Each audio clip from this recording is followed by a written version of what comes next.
Bismillahirrahmanirrahim. Assalamualaikum warahmatullahi wabarakatuh.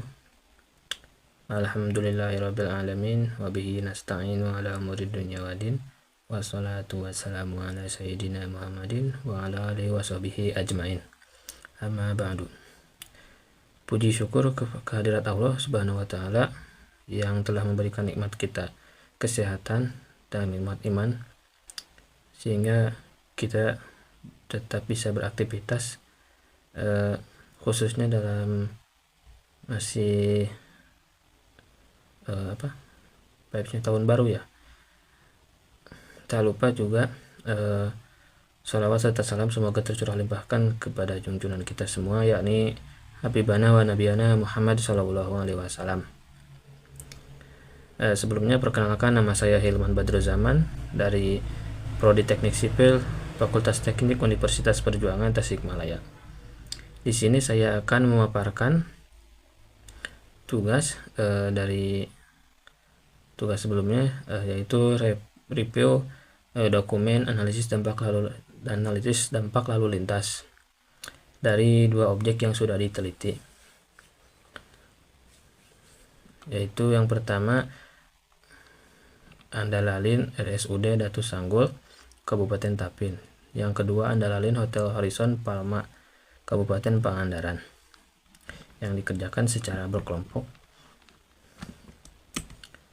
Yang pertama, objek penelitian. Objek yang ditinjau dalam mengulas Andalalin kali ini adalah pembangunan Rumah Sakit Umum Daerah RSUD Datu Sanggul Kabupaten Tapin, Kalimantan Selatan. Dokumen laporan Andalalin ini merupakan bagian dari milik penyedia jasa Sipi Adi Hanman Tata Rancang.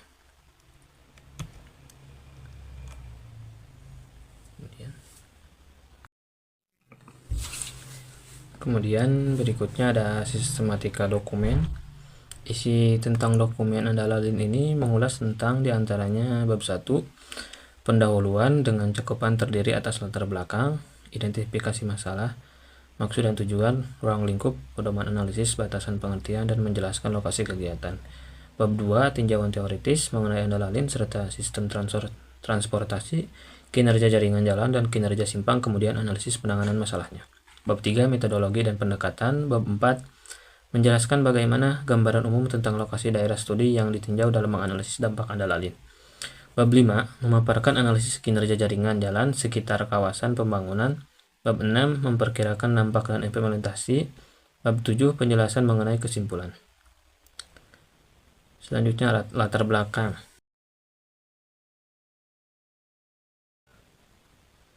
Selanjutnya identifikasi masalah. Berdasarkan hal-hal tersebut di atas, pihak konsultan merumuskan masalah yang akan ditimbulkan akibat adanya rencana pembangunan rumah sakit ini. Adalah lalu lintas yang dibangkitkan sehingga diperkirakan dapat mengakibatkan penurunan tingkat pelayanan persimpangan, ruas jalan, kebutuhan fasilitas parkir, fasilitas angkutan umum, serta fasilitas pejalan kaki di sekitar lokasi. Kemudian maksud dan tujuan. Andalalin adalah serangkaian kegiatan kajian mengenai dampak lalu lintas dari pembangunan pusat kegiatan, pemukiman, dan infrastruktur yang hasilnya dituangkan dalam bentuk dokumen. Hasil analisis dampak lalu lintas. Secara operasional, maksud dari Andalalin ini memberikan rekomendasi penanganan manajemen dan rekayasa lalu lintas terhadap dampak dari rencana pengembangan kegiatan dan atau usaha di suatu kawasan, sehingga kinerja jaringan jalan level of service pada kawasan tersebut tidak menurun secara signifikan. Pertama, menganalisis bangkitan perjalanan dari zona rencana yang membebani jalan di sekitarnya pada kawasan rencana pengembangan, mencari solusi terbaik dalam penanggulangan masalah transportasi perkotaan, terutama untuk mengatasi permasalahan di bidang lalu lintas akibat dari dampak pembangunan yang direncanakan. Kemudian menyusun rekomendasi peningkatan kualitas pelayanan jalan dan peningkatan kelancaran lalu lintas internal maupun eksternal. Lalu lintas menerus. Berikut adalah lokasi penyelenggaraan Andalalin. Lokasi tersebut pembangunan Rumah Sakit Umum Daerah Datu Sanggul yang diajukan oleh Rumah Sakit Umum Daerah Datu Sanggul Kabupaten Tapin sebagai pembangun berada di Jalan Terantang, Kelurahan Rangda Malingkung, Kecamatan Tapin Utara, Kabupaten Tapin. Secara geografis, titik pusat koordinat lokasi rencana kegiatan berada pada X dan Y yang tertera. Gambaran lokasi kegiatan tersebut seperti ditampilkan pada gambar di samping. Berikut adalah peta administrasi Kabupaten Tapin, Provinsi Kalimantan Selatan. Kemudian analisis kinerja jalan di sekitar kawasan pembangunan, kondisi fisik sarana dan prasarana LLAC di sekitar lokasi wilayah studi. Yaitu diantaranya yang dianalisis adalah data inventarisasi dan lalu lintas, metode survei inventarisasi jalan, road inventory survey dan lalu lintas, inventarisasi dan kapasitas jalan, kondisi volume lalu lintas, ruas jalan, kondisi persimpangan, kemudian kinerja simpang, bangkitan dan tarikan perjalanan, kemudian data permintaan perjalanan, diantaranya sistem zona lalu lintas atau zoning system, model jaringan jalan atau road network model, matrik asal tujuan, kondisi volume lalu lintas ruas jalan, dan kondisi persimpangan. Dan yang terakhir adalah analisis kinerja jaringan jalan existing. Perakiraan dampak dan implementasi penanganan, yaitu perakiraan dampak lalu lintas dilakukan terhadap elemen lalu lintas kendaraan saja. Sedangkan untuk lalu lintas pejalan kaki tidak dilakukan karena relatif sangat kecil frekuensi kejadiannya. Berdasarkan pedoman analisis dampak lalu lintas jalan akibat pengembangan kawasan di perkotaan. Evaluasi dampak pada ruas jalan dapat menggunakan indikator derajat kejenuhan atau DS yang terjadi. Kemudian, implementasi penanganan dan rekomendasi. Rekomendasi penanganan saat pembangunan melakukan sosialisasi kepada masyarakat sekitar. Yang kedua, membangun pos pengamanan dan menyiapkan petugas. Yang ketiga, memasang penerangan pada akses keluar masuk dan internal kawasan jika diperlukan. Penanganan pasca pembangunan terutama untuk angkutan truk dari jam 9 sampai jam 10 waktu Indonesia Tengah dan 16.30 sampai 17.30 waktu Indonesia Tengah, dan jam sibuk pagi jam 7 sampai jam 8. Yang keempat, untuk menghindari pengurangan kapasitas jalan. Yang kelima, menyediakan tempat pembersihan roda truk dan atau menyediakan fasilitas pembersihan angkutan material dan pembersihan jalan agar tidak mengotori dan membahayakan pengguna jalan di sekitar lokasi pembangunan. Yang keenam, memasang rambu atau alat pemberi isyarat ada kegiatan proyek sesuai dengan persyaratan keselamatan atau K3. Selanjutnya, penanganan pasca pembangunan. Yang pertama, membuat akses keluar masuk yang memadai, di mana akses masuk dan keluar untuk roda 4 dan roda 2 berada pada jalan terantang atau lok paikat dengan lebar 8 meter, sedangkan akses keluar masuk roda 4 untuk karyawan, logistik, dan kendaraan darurat berada pada jalan di samping RSUD yang akan dibangun dengan lebar akses jalan 8 meter. Kemudian membangun pos pengamanan dan menyiapkan petugas. Kemudian menyiapkan akses keluar masuk dengan radius tikung 10 meter pada akses jalan samping RSUD berdasarkan tata cara perencanaan geometrik jalan yang dikeluarkan dari Dirjen Bina Marga untuk menghindari pengurangan kapasitas jalan. Selanjutnya, melengkapi marka jalan dan fasilitas perlengkapan jalan. Yang keempat, menempatkan petugas untuk membantu kelancaran keluar masuk kendaraan terutama pada saat jam sibuk. Kelima, penyediaan akses pejalan kaki menggunakan marka dengan lebar 1 meter. Yang keenam, menyediakan areal parkir minimal sesuai dengan perencanaan yang telah disusun dalam hasil analisis, yaitu sebanyak 782 SRP roda 2, 66 SRP roda 4, diantaranya 6 SRP untuk kendaraan khusus dan 4 SRP untuk fasilitas disabilitas. Yang ketujuh, penyediaan titik kumpul, sistem security, penerangan jalan umum, dan fasilitas hidran umum. Masuk ke kesimpulan dokumen Andalalin. Berdasarkan hasil analisis dokumen Andalalin yang berjudul Pembangunan Rumah Sakit Umum Daerah Datu Sanggul, Jalan Terantang, Kelurahan Rangda Malingkung, Kecamatan Tapin Utara, Kabupaten Tapin, Provinsi Kalimantan Selatan. Kesimpulannya adalah sebagai berikut. Yang pertama, bangkitan dan tarikan yang terjadi yaitu sekitar 269 SMP per jam.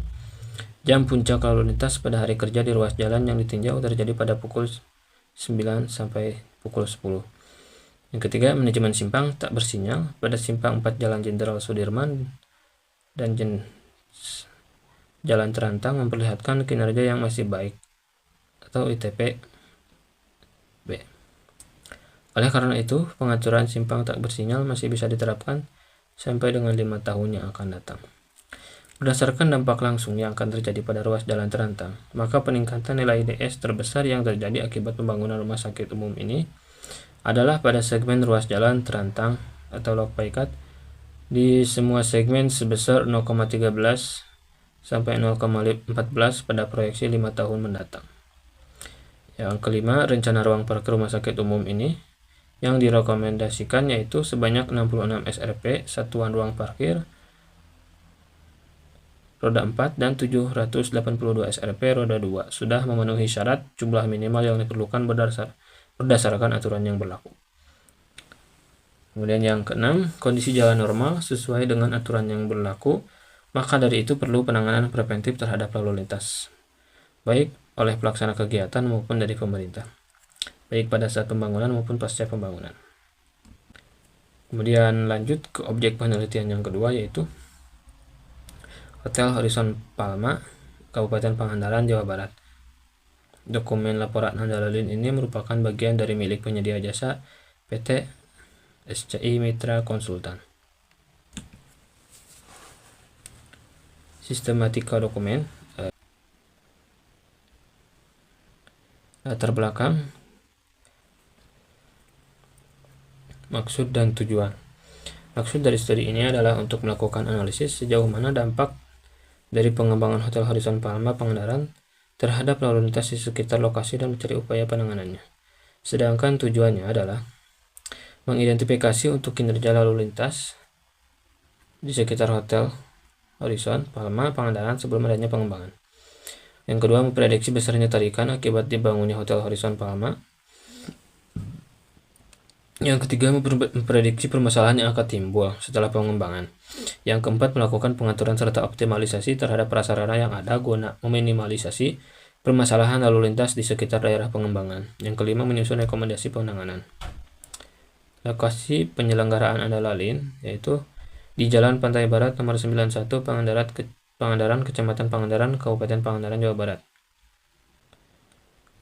Berikut adalah peta administrasi dari bangunan tersebut. Berikutnya adalah analisis pemodelan transportasi dan simulasi kinerja lalu lintas. Kemudian analisis pemodelan transportasi. Yang pertama, analisis bangkitan atau tarikan lalu lintas dan angkutan jalan akibat pengembangan. Yang kedua, analisis distribusi perjalanan. Yang ketiga, analisis pemilihan moda libur Minggu 26 Juli 2020. Yang keempat, analisis pembebanan jalan. Kemudian berikutnya adalah simulasi kinerja lalu lintas. Di antaranya adalah simulasi kinerja lalu lintas sebelum pengembangan, pada saat pengembangan, setelah pengembangan, dan dalam jangka waktu paling sedikit 5 tahun. Rekomendasi dan rencana implementasi penanganan, dampak rencana pemantauan dan evaluasi. Kesimpulan dari dokumen ini yaitu lokasi Hotel Horizon Palma memiliki potensi dampak lalu lintas yang signifikan. Dengan demikian, perlu dilakukan evaluasi lebih lanjut terkait infrastruktur jalan, parkir dan aksesibilitas untuk mengakomodasi lonjakan lalu lintas yang mungkin terjadi.